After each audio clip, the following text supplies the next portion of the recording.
Covid hier, dermatoso aujourd'hui.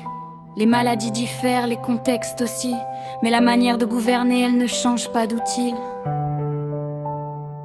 D'un côté le Covid, de l'autre la dermatose. De crise sanitaire réelle, personne ne s'y oppose. Mais très vite la crise glisse, devient un levier de pouvoir. Et la politique s'empare de la peur pour gouverner sans regard. Gouverner par la peur, ce n'est plus gouverner. Ce n'est plus chercher l'accord, c'est exiger d'obéir. Quand la peur devient la loi, le débat disparaît. Et la démocratie recule lentement, en silence, sans bruit. La peur est installée, entretenue, amplifiée. Peur du virus hier, peur animale aujourd'hui. Elle justifie l'urgence, le passage en force, l'absence de débat, la suspension de toute réponse. Une démocratie sous la peur n'en est plus une.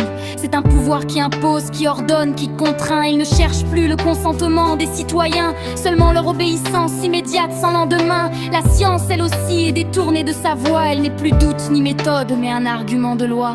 On ne débat plus, on assène des certitudes. C'est scientifique, évident, sans alternative, habitude. Mais ces décisions lourdes sont des choix politiques, jamais vraiment débattus, jamais démocratiques. Hier, traitement, stratégie, protection proportionnée. Aujourd'hui, isolement, surveillance, mesures graduées, écartées. La science devient un slogan, un écran, et le politique avance sourd, autoritaire et dominant. Ce système ne tiendrait pas sans le relais constant des médias qui diffusent le récit dominant.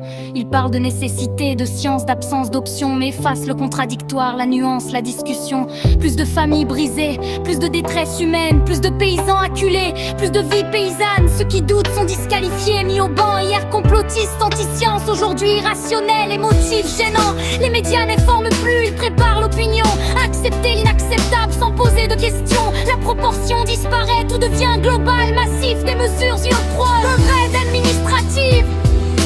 Hier, des libertés fondamentales suspendues pour tous. Aujourd'hui, des troupeaux entiers abattus d'un coup. Des exploitations détruites, des vies paysannes anéanties. Parfois sur la base d'un seul cas déclaré ici. L'analyse individuelle est sacrifiée à la masse. Ce n'est plus protégé, c'est gérer des dégâts humains en surface.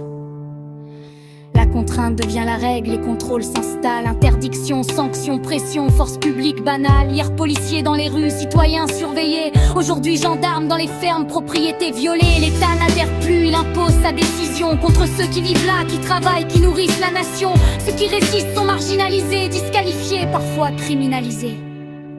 Hier soignants et citoyens, aujourd'hui paysans ciblés. La déshumanisation devient totale, silencieuse, froide. On ne parle plus de personnes mais de chiffres qu'on croise. Des cas, des courbes, des flux, des foyers, du cheptel. Quand l'humain disparaît du langage, la violence devient formelle.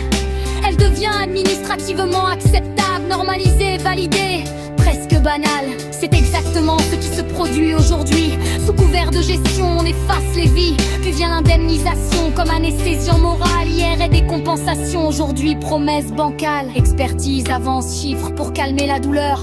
Comme si l'argent réparait une terre perdue, une liberté, une peur. Mais l'indemnisation ne légitime pas la violence. Elle ne fait que la masquer d'un vernis de patience. Et le plus grave est politique, profondément. Les représentants du peuple ont failli collectivement. Tous les partis, toutes tendances confondues, ont renoncé au contre-pouvoir attendu. Pas de débat de fond, pas de remise en question, pas de commission indépendante digne de ce nom. Le Parlement ne contrôle plus, il accompagne, il justifie après coup ce que l'exécutif entérine. La responsabilité est claire, elle est partagée. Gouvernement qui décide, président qui impulse et protège. Partis qui se taisent ou obéissent sans voix. Députés qui relaient une ligne technocratique loin du peuple et de ses choix. La confiance est rompue profondément. Covid hier, dermatose aujourd'hui. Ce n'est pas une suite d'erreurs, c'est une logique, un outil, une gouvernance par la peur, la contrainte et le silence, la déshumanisation, la propagande, l'absence de résistance. Un pouvoir qui frappe d'abord les soignants, puis les citoyens, puis les paysans. Un jour, il faudra répondre devant le peuple, devant l'histoire.